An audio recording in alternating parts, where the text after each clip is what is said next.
आज का वीडियो हमारा सोलर सेल का वायरिंग हम किस प्रकार से हमारे घर में करेंगे उसके बारे में है। दोस्तों, यहाँ पे आप एक सोलर सेल देख रहे हैं। यहाँ पे जो हमने सोलर सेल का इस्तेमाल किए थे, यदि ये 12 वोल्ट का है तो यहाँ पे जो हम बैटरी का इस्तेमाल करेंगे वो भी हमारा 12 वोल्ट का बैटरी होगा। ठीक है दोस्तों, यहाँ पे जो हमारा बैटरी होगा उसका रेटिंग यानी कि वोल्टेज हमारा सोलर सेल के बराबर होना चाहिए। दोस्तों, ये जो हमारा सोलर सेल है, इसको यदि हमें इस बैटरी को चार्ज करने के लिए इस्तेमाल करना है तो यहाँ पे हम डायरेक्ट कनेक्शन नहीं करते हैं। यहाँ पे हमें एक सोलर चार्ज कंट्रोलर का इस्तेमाल करना पड़ेगा। ये हमारा सोलर चार्ज कंट्रोलर होता है। अब ये जो हमारा सोलर चार्ज कंट्रोलर है, इसके द्वारा हम बैटरी को चार्ज करेंगे। ठीक है, अब ये जो हमारा सोलर चार्ज कंट्रोलर है, इसको इनपुट पावर सप्लाई देने के लिए हम इस सोलर सेल का इस्तेमाल करेंगे। तो इसके लिए हम क्या करते हैं कि ये जो हमारा सोलर सेल है, इसका जो पॉजिटिव टर्मिनल होती है वहाँ से एक वायर को कनेक्ट करके लाएंगे, और जो हमारा सोलर चार्ज कंट्रोलर होती है उसका जो पहला टर्मिनल होता है यानी कि ये वाली टर्मिनल, इस टर्मिनल पे हम वायर को कनेक्ट कर देते हैं। ये जो हमारा पहला टर्मिनल होती है, इस टर्मिनल पे हम सोलर सेल का जो पॉजिटिव वायर होती है उसको कनेक्ट करते हैं। ठीक है दोस्तों, अब ये जो हमारा सोलर सेल है, इसका जो नेगेटिव वायर है उसको हम ले जाके इस दूसरे वाले टर्मिनल पे कनेक्ट कर देंगे। ये हमारा नेगेटिव टर्मिनल हो जाएगा। अब यहाँ पर हमने इसका कनेक्शन कर दिया तो यहाँ पे जो हमारा सोलर चार्ज कंट्रोलर था, इसको इनपुट पावर सप्लाई मिल गया सोलर सेल के द्वारा। ठीक है दोस्तों, अब यदि मुझे यहाँ पे बैटरी का इस्तेमाल नहीं करना है, यानी कि मुझे यदि इस सोलर सेल के द्वारा डायरेक्टली किसी बल्ब को या भी कोई इलेक्ट्रिकल इक्विपमेंट है जो डीसी से चलती है, यदि मुझे उसको कनेक्ट करना है तो मैं डायरेक्ट कनेक्ट कर सकता हूँ। यहाँ पे एग्जांपल के लिए मैंने आपको एक डीसी बल्ब दिखाया हूँ। ठीक है, अब यदि मुझे इस डीसी बल्ब को डायरेक्ट कनेक्ट करना है इसके द्वारा, यहाँ पे बैटरी का इस्तेमाल बैकअप के लिए किया जा रहा है, तो यहाँ पे मैं बैकअप का इस्तेमाल नहीं करना चाह रहा हूँ, तो मैं क्या करूँगा, यहाँ पे जो हमारा सोलर चार्ज कंट्रोलर था, इसका जो दो लास्ट टर्मिनल है यानी कि ये वाली टर्मिनल, ये वाली पॉजिटिव टर्मिनल होती है और ये नेगेटिव टर्मिनल होती है, ये आउटपुट पावर सप्लाई होती है डीसी के लिए। ठीक है दोस्तों, तो मैं क्या करूँगा, यहाँ से एक वायर को कनेक्ट करूँगा और इसको ले जाके हमारा जो बल्ब है उसको पॉजिटिव सप्लाई दे दूंगा। इसी प्रकार से ये जो दूसरा टर्मिनल है, यहाँ से एक वायर को कनेक्ट करके लेके जाऊँगा और इसको क्या करूँगा, बल्ब को नेगेटिव सप्लाई दे दूंगा। ठीक है दोस्तों, अब यदि मैं इस प्रकार से कनेक्शन करता हूं तो यहाँ पे जो हमारा सोलर सेल का आउटपुट वोल्टेज मिलता है वो सीधे ही इस बल्ब को मिल जाएगा, जिससे जितने टाइम ये हमारा सोलर सेल वोल्टेज को प्रोड्यूस करेगा उतने टाइम हमारा बल्ब ग्लो करेगा। लेकिन यदि रात होती है तो ये रात में हमारा जो बल्ब है वो ऑफ हो जाएगी, क्योंकि रात में हमारा जो सोलर सेल होती है वो काम नहीं करता। दोस्तों, आपके मन में एक सवाल आ रहा होगा कि यहाँ पे हम सोलर चार्ज कंट्रोलर का इस्तेमाल क्यों कर रहे हैं। दोस्तों देखिए, यहाँ पे हम सोलर चार्ज कंट्रोलर का इस्तेमाल इसलिए कर रहे हैं क्योंकि यहाँ पे जो हमारा सोलर सेल होता है वो दिन के समय में अलग अलग वोल्टेज को प्रोड्यूस करता है। यानी कि यदि हमारा जो धूप है यानी कि सनलाइट है वो नॉर्मल कंडीशन में, तो ये जो हमारा सोलर सेल है वो 12 वोल्ट प्रोड्यूस करेगा। लेकिन यदि हमारा जो धूप है वो कड़कती धूप है तो उस कंडीशन में ये जो सोलर सेल है वो ज़्यादा वोल्टेज प्रोड्यूस करेगा। आपको यहाँ पे मैं बता दूँ कि ये जो हमारा सोलर सेल है ये 20 वोल्ट तक वोल्टेज को प्रोड्यूस कर सकता है। अब यदि मैं इसको डायरेक्ट 20 वोल्ट दे दूँ तो हमारा जो बैटरी है वो डैमेज हो सकता है, या फिर जो इक्विपमेंट हम कनेक्ट करेंगे वो भी डैमेज हो सकता है। इसलिए यहाँ पे हमें सोलर चार्ज कंट्रोलर का इस्तेमाल करना पड़ेगा। ये जो सोलर चार्ज कंट्रोलर है वो वोल्टेज को नियंत्रित करेगा, यानी कि आउटपुट वोल्टेज जो देगा वो कांस्टेंट वोल्टेज देगा। ठीक है दोस्तों, अब देखिए, अब यहाँ पे मैंने आपको बता दिया कि किस प्रकार से यदि हमें बिना बैटरी का इस्तेमाल किए डीसी अप्लायंस को कनेक्ट करना है तो कैसे करेंगे। ठीक है, अब यदि मुझे यहाँ पे बैटरी को भी कनेक्ट करना है तो देखिए कैसे करेंगे। यहाँ पे जो बैटरी है उसको कनेक्शन करने के लिए हम क्या करेंगे, ये जो हमारा सोलर चार्ज कंट्रोलर है इसका जो तीसरा टर्मिनल है ये वाली, इस टर्मिनल से हम एक वायर को कनेक्ट करके इसको ले जाके हमारा जो बैटरी है उसके पॉजिटिव टर्मिनल पे कनेक्ट कर देंगे, जिससे क्या होगा, जो हमारा पॉजिटिव सप्लाई है वो हमारे बैटरी में पहुंच जाएगी। ठीक है, अब ये जो हमारा 4th नंबर का टर्मिनल है ये हमारा नेगेटिव सप्लाई होती है। ठीक है, तो यहाँ से मैं एक वायर को कनेक्ट करके ले जाके हमारा जो बैटरी है उसको नेगेटिव सप्लाई दे दूंगा। तो यहाँ पे हमने कनेक्शन कर दिए। ठीक है दोस्तों, तो यहाँ पे हमारा जो सोलर चार्ज कंट्रोलर था उसमें जितने भी कनेक्शन करने थे वो कंप्लीट हो गया। अब दोस्तों यदि आप इस प्रकार से कनेक्शन करते हो तो आपका जो सोलर सेल है वो यदि धूप में है यानी कि वोल्टेज को प्रोड्यूस कर रहा है तो क्या होगा, यहाँ पे जो हमारा सोलर चार्ज कंट्रोलर है वो इस बैटरी को भी चार्ज करेगा और कुछ हिस्सा इस बल्ब को देगा, जिससे कि ये जो बल्ब है वो ग्लो करेगा। अब यदि ये जो बल्ब है उसका लोड ज़्यादा है इस सोलर सेल से, तो उस कंडीशन में क्या होगा, हमारा बैटरी चार्ज नहीं होगा, जितने भी पावर सप्लाई प्रोड्यूस होगा वो सीधे इस आउटपुट में चली जाएगी। ठीक है। अब यदि हमारा जो आउटपुट लोड यानी कि लोड जो हम कनेक्ट किए हैं यहाँ पे वो यदि कम है तो उस कंडीशन में हमारा बैटरी चार्ज होती है। ठीक है दोस्तों, यहाँ पे आप लोड कनेक्ट करने से पहले आपको ये मालूम होना चाहिए कि आपका जो सोलर सेल है वो कितने वाट का है और उस वाट के हिसाब से हम यहाँ पे लोड को भी कनेक्ट करते हैं। ठीक है दोस्तों।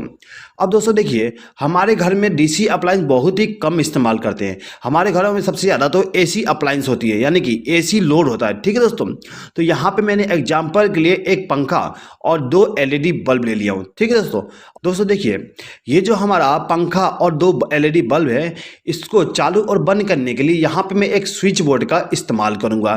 तो ये हमारा स्विच बोर्ड हो जाएगा। ठीक है दोस्तों, इसी स्विच बोर्ड के द्वारा हम इनको कंट्रोल करेंगे। अब दोस्तों देखिए, ये जो हमारा पंखा है और जो एलईडी बल्ब है ये एसी सप्लाई से चलने वाली है। ठीक है दोस्तों, और यहाँ पे हमारे पास एक बैटरी है। आपको मालूम ही होगा बैटरी डीसी सप्लाई देता है, तो यहाँ पे हमें डीसी सप्लाई को एसी में कन्वर्ट करना पड़ेगा। तो एसी में कन्वर्ट करने के लिए यहाँ पर हम एक इन्वर्टर का इस्तेमाल करेंगे। ठीक है दोस्तों, तो ये हमारा इन्वर्टर हो जाएगा। इसके द्वारा हम डीसी सप्लाई को एसी में कन्वर्ट करेंगे। तो ये जो हमारा इन्वर्टर है वो सिंपल इन्वर्टर है। ठीक है, यहाँ पे आपको सोलर इन्वर्टर भी मिल जाएगा। यदि आप सोलर इन्वर्टर का इस्तेमाल कर रहे हैं तो आपको ये सोलर चार्ज कंट्रोलर का इस्तेमाल करने की जरूरत नहीं पड़ता है। ठीक है दोस्तों, यहाँ पर मैंने नॉर्मल इन्वर्टर का इस्तेमाल किया, इसलिए आपको सोलर चार्ज कंट्रोलर का इस्तेमाल करना पड़ेगा। दोस्तों ये जो हमारा इन्वर्टर है इसमें आपको 3 केबल दिख रहे होंगे। एक तो ये रेड वाला केबल, दूसरा ये ब्लैक वाली, और ये एक इनपुट पावर सप्लाई के लिए केबल होता है। ठीक है, तो कुल मिला के इन्वर्टर में 3 केबल है। अब ये जो हमारा इन्वर्टर का रेड केबल है इस केबल को हमें बैटरी के पॉजिटिव टर्मिनल के साथ कनेक्ट करना होता है। तो यहाँ पर हमने इसको कनेक्ट कर दिया। अब ये जो ब्लैक केबल है इसको हम बैटरी के नेगेटिव टर्मिनल के साथ कनेक्ट कर देंगे। ठीक है, जिससे क्या होगा, हमारा जो इन्वर्टर है उसको इनपुट पावर सप्लाई बैटरी के द्वारा मिल जाएगा। अब हमारा जो इन्वर्टर था उसको हमने इनपुट पावर सप्लाई दे दिया बैटरी के द्वारा। दोस्तों ये जो हमारा इन्वर्टर है वो आउटपुट पावर सप्लाई इस सॉकेट में देता है। अब यदि मुझे इस लोड को इस इन्वर्टर के साथ कनेक्ट करना है तो यहाँ से हमें पावर सप्लाई लेना पड़ेगा। तो यहाँ से पावर सप्लाई लेने के लिए मैं एक प्लग टॉप का इस्तेमाल करूँगा। ठीक है दोस्तों, ये हमारा प्लग टॉप हो जाएगा। अब इस प्लग टॉप के द्वारा ही हम इस अप्लायंस को कनेक्ट करेंगे। दोस्तों ये जो हमारा फैन और बल्ब है इनको हम डायरेक्ट पावर सप्लाई यहाँ से ले जाके कनेक्ट नहीं करेंगे, क्योंकि ये जो हमारा अप्लायंस है उसको कंट्रोल करने के लिए यहाँ पर हमने एक स्विच बोर्ड का इस्तेमाल किए थे। तो यहाँ से जो हमारा प्लग टॉप है उसमें से एक वायर को कनेक्ट करेंगे और इसको ले जाके हमारा जो स्विच बोर्ड है उसके किसी भी एक स्विच के साथ कनेक्ट कर देंगे। ठीक है दोस्तों, जिससे क्या हुआ, ये जो हमारा स्विच बोर्ड है इसमें फेस सप्लाई आ जाएगी इन्वर्टर के द्वारा। ठीक है दोस्तों, अब दोस्तों एक चीज़ हमेशा याद रखिएगा, यहाँ पे आपका जो प्लग टॉप है उसका जो दाहिना पिन है उस दाहिने पिन पे आपको फेस सप्लाई मिलता है। ठीक है, तो ये जो दाहिना पिन है इस पिन पे आपको फेस वाली वायर को कनेक्ट करना है। ठीक है दोस्तों, अब यहाँ पर मैंने इस स्विच बोर्ड में ये जो हमारा स्विच है इसको इनपुट पावर सप्लाई मिल गया। अब ये जो स्विच है इस स्विच का इस्तेमाल मैं इस फैन के लिए करूँगा, यानी कि इस फैन को यदि मुझे चालू करना है तो इस स्विच को प्रेस करके चालू करूँगा। लेकिन ये जो हमारा फैन है इसके स्पीड को भी मुझे कंट्रोल करना है, तो उसके लिए मैंने यहाँ पे एक रेगुलेटर लगाया हूँ। तो इस फैन को कंट्रोल करने के लिए रेगुलेटर का भी इस्तेमाल करूँगा। ठीक है दोस्तों, तो दोस्तों इसके लिए मैं क्या करूँगा, ये जो हमारा स्विच है इसके आउटपुट टर्मिनल से एक वायर को कनेक्ट करूँगा और इसको ले जाके हमारा जो रेगुलेटर है उसको इनपुट पावर सप्लाई दे दूंगा। दोस्तों ये जो हमारा रेगुलेटर है इसके आउटपुट टर्मिनल से एक वायर को कनेक्ट करूंगा और इसको ले जाके हमारा जो फैन है उसको इनपुट पावर सप्लाई दे दूंगा, यानी कि फेस सप्लाई दे दूंगा। दोस्तों ये जो हमारा फैन होता है उसके बीच में एक कैपेसिटर को भी कनेक्ट करते हैं। दोस्तों यदि आप जानना चाहते हैं कि किस प्रकार से हम फैन का वायरिंग करते हैं तो उसके लिए मैंने एक वीडियो बनाया था। उस वीडियो में बहुत ही अच्छे तरीके से एक्सप्लेन किया था कि किस प्रकार से हम फैन का वायरिंग करते हैं। दोस्तों यदि आप उस वीडियो को देखना चाहते हैं तो उसका लिंक मैंने डिस्क्रिप्शन में दे दिया हूं, आप वहां पे क्लिक करके उसको देख सकते हैं। ठीक है दोस्तों, चलिए आगे बढ़ते हैं। अब दोस्तों देखिए, ये जो मेरा सॉकेट है इसको कंट्रोल करने के लिए मैं इस स्विच का इस्तेमाल करूंगा। ठीक है, तो इस स्विच को इनपुट पावर सप्लाई देने के लिए मैं क्या करूंगा, यहां से एक वायर को लूप करके इस स्विच को इनपुट पावर सप्लाई दे दूंगा। अब ये जो हमारा स्विच है इसके आउटपुट टर्मिनल से एक वायर को कनेक्ट करूंगा और इसको लेके हमारा जो सॉकेट है उसके दाहिने वाले पिन के साथ कनेक्ट कर दूंगा। ठीक है दोस्तों, तो यहाँ पे हमारा जो सॉकेट था उसको फेज सप्लाई मिल गया। अब दोस्तों देखिए, ये जो हमारा बल्ब है ये वाली, इस बल्ब को कंट्रोल करने के लिए मैं इस स्विच का इस्तेमाल करूंगा। तो इस स्विच की तरह हम कैसे इस बल्ब को कंट्रोल करेंगे देख लीजिए। ये जो स्विच है इसको इनपुट पावर सप्लाई देने के लिए यहाँ से एक वायर को कनेक्ट करूंगा और ये जो स्विच है इसके इनकमिंग टर्मिनल पे कनेक्ट कर दूंगा। अब ये जो हमारा स्विच है इसके आउटगोइंग टर्मिनल से एक वायर को कनेक्ट करूंगा और इसको ले जाके हमारा जो बल्ब है उसको फेज सप्लाई दे दूंगा। ठीक है दोस्तों, अब दोस्तों देखिए, ये जो हमारा दूसरा बल्ब है इसको कंट्रोल करने के लिए इस स्विच का इस्तेमाल करूंगा। तो इसको भी सेम कनेक्शन करूंगा, यहाँ से एक वायर को कनेक्ट करके इस स्विच को इनपुट पावर सप्लाई दे दूंगा और इसके आउटगोइंग टर्मिनल से एक वायर को कनेक्ट करके इस बल्ब को हम फेज सप्लाई दे देंगे। तो यहाँ पे हमारा जो फेज सप्लाई का कनेक्शन था वो कंप्लीट हो गया। ठीक है दोस्तों, यदि आपको ये वीडियो पसंद आता है तो प्लीज़ इस वीडियो पे आपका प्यार और सपोर्ट दिखा दीजिएगा। दोस्तों, प्यार के लिए इस वीडियो पे लाइक कर दीजिएगा और सपोर्ट के लिए एक प्यारा सा कमेंट कर दीजिएगा। दोस्तों, आपके लाइक और कमेंट ही मुझे इंस्पायर करते हैं कि आपके लिए और भी अच्छे अच्छे वीडियो बनाऊं। तो प्लीज़ लव और सपोर्ट दिखाने के लिए ना भूलिएगा। ठीक है दोस्तों, चलिए आगे बढ़ते हैं।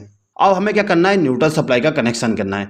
न्यूट्रल सप्लाई का कनेक्शन करने के लिए ये जो हमारा प्लग टॉप है इसका जो लेफ्ट हैंड साइड वाली पिन है ये वाली, ठीक है, इस पिन के साथ हम क्या करेंगे, एक वायर को कनेक्ट करेंगे और इसको ले जाके हमारा जो सॉकेट है इस सॉकेट के बाएं वाले पिन में कनेक्ट कर देंगे। ये जो लेफ्ट हैंड वाली पिन है वो हमारा न्यूट्रल सप्लाई के लिए हो जाएगी।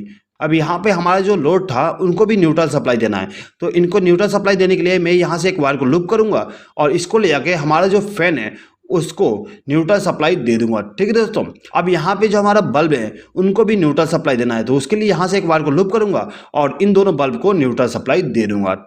अब दोस्तों देखिए, ये जो हमारा सॉकेट है इस सॉकेट में एक और पिन दिख रहा हुआ है, ये मोटा वाला पिन। इस मोटे पिन में हमें अर्थ कनेक्ट करना होता है, तो यहाँ से मैंने एक वायर को कनेक्ट करके लाया और इसको इस टर्मिनल पे कनेक्ट कर दिया। दोस्तों, ये जो वायर है वो अर्थिंग के द्वारा कनेक्ट हो रही है।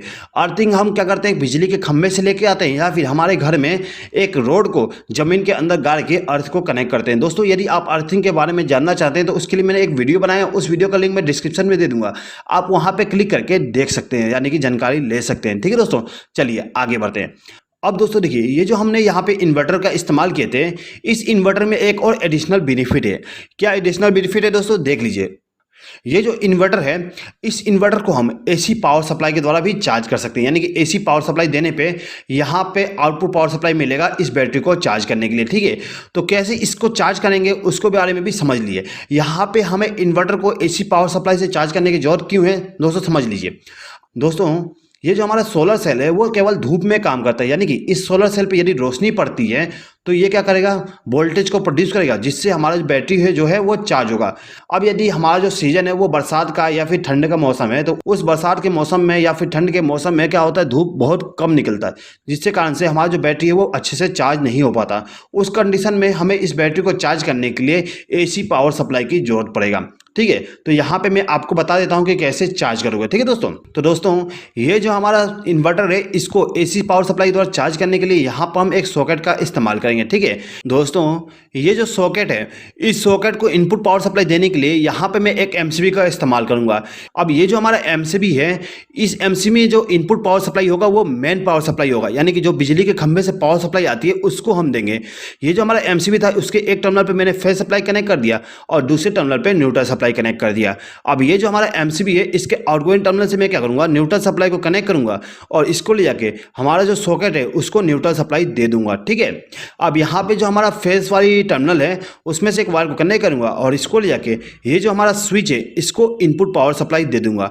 अब मैं क्या करूंगा, ये जो हमारा स्विच है इसके द्वारा मैं इस सॉकेट को कंट्रोल करूंगा, तो उसके लिए क्या करूंगा, यहाँ से आउटपुट सप्लाई से एक वायर को कनेक्ट करूंगा, इस सॉकेट को फेज सप्लाई दे दूंगा। दोस्तों, यहाँ पे जो कनेक्शन था मैंने उल्टा कर दिया हूँ, यानी कि फेज सप्लाई को मैंने बाएं वाले पिन पे कनेक्ट कर दिया और न्यूट्रल सप्लाई को दाएं वाले पिन पे। यहाँ पे मैंने कनेक्शन इसलिए उल्टा किया हूँ क्योंकि यहाँ पे मुझे प्लग टॉप का भी कनेक्शन दिखाना है। अब यहाँ पे मैं प्लग टॉप को लेके आऊँगा तो यहाँ पे वायरिंग जो है वो उसको अच्छे तरीके से शो नहीं कर पाऊंगा, इसलिए मैंने यहाँ पे कनेक्शन को थोड़ा उल्टा दिखा दिया। ठीक है, इससे कोई प्रॉब्लम नहीं होता, लेकिन कनेक्शन आप सही करिएगा। ठीक है दोस्तों, अब दोस्तों देखिए, ये जो हमारा सॉकेट है इस सॉकेट का जो मोटा वाला पिन होता है, मोटे वाले पिन पे हमें अर्थ को कनेक्ट करना होता है, तो उसके लिए मैं क्या करूँगा, यहाँ से एक वायर को कनेक्ट करूँगा और इसको ले आके इस मोटे वाले पिन के साथ कनेक्ट कर दूंगा, जिससे क्या होगा, इस मोटे वाले पिन को अर्थ मिल जाएगा। ठीक है दोस्तों, तो यहाँ पे हमारा जो पावर सॉकेट था उसका कनेक्शन कंप्लीट हो गया है। अब मुझे क्या करना है, इस सॉकेट के द्वारा इस इन्वर्टर को इनपुट पावर सप्लाई देना है, यानी कि चार्जिंग के लिए इनपुट पावर सप्लाई देना है। तो उसके लिए मैं क्या करूंगा, यहाँ पे एक प्लग टॉप का इस्तेमाल करूंगा। इस प्लग टॉप के द्वारा मैं इसको इनपुट पावर सप्लाई दूंगा। अब दोस्तों देखिए, ये जो केबल है यानी कि चार्जिंग वाली जो केबल है, उस केबल को मैं क्या करता हूँ, एक वायर को कनेक्ट करके लाऊंगा और इस प्लग टॉप के साथ कनेक्शन कर दूंगा। दोस्तों यहाँ पे मैं प्लग टॉप का कनेक्शन आपको एक्सप्लेन नहीं करूंगा क्योंकि आपको प्लग टॉप का कनेक्शन आता ही होगा। दोस्तों यहाँ पे जो हमारा वायरिंग था वो कंप्लीट हो गया। दोस्तों यहाँ पे एक चीज समझ लीजिए, दोस्तों ये जो हमारा सॉकेट है उसको हमेशा चालू करके ना रखिएगा। यहाँ पे चालू करके इसलिए नहीं रखिएगा क्योंकि यहाँ पे यदि इसको चालू करके रखते हैं तो ये जो हमारा इन्वर्टर है वो पावर सप्लाई यहाँ से लेके डायरेक्ट पावर सप्लाई चार्जिंग के लिए इस बैटरी को देगा, जिससे क्या होगा, यहाँ पे हमारा जो सोलर सेल था वो भी इसको चार्ज करेगा बैटरी को, और यहाँ से भी चार्जिंग वोल्टेज मिलेगा, जिससे ये जो बैटरी है वो हमारा खराब हो सकता है। ठीक है, हम इस प्लग टॉप का इस्तेमाल उसी टाइम करेंगे जब हमारा जो सोलर सेल है वो वर्क ना करे, यानी कि यहाँ पे जो हमारा प्लग टॉप है उसका इस्तेमाल हम केवल बरसात के टाइम पे या फिर ठंड के टाइम पे करेंगे जब हमारा सोलर सेल वर्क ना कर रहा हो। ठीक है दोस्तों, हमें केवल एक टाइम पे एक ही चार्जिंग इनपुट का इस्तेमाल करना है। ठीक है दोस्तों, तो दोस्तों आई होप कि आपको ये वीडियो पसंद आया होगा। दोस्तों यदि आपको ये वीडियो पसंद आया तो प्लीज़ इस वीडियो पर लाइक, शेयर और कमेंट कर दीजिएगा, और यदि अभी तक आपने हमारे चैनल को सब्सक्राइब नहीं किया तो सब्सक्राइब भी कर लीजिएगा। इस वीडियो को देखने के लिए धन्यवाद।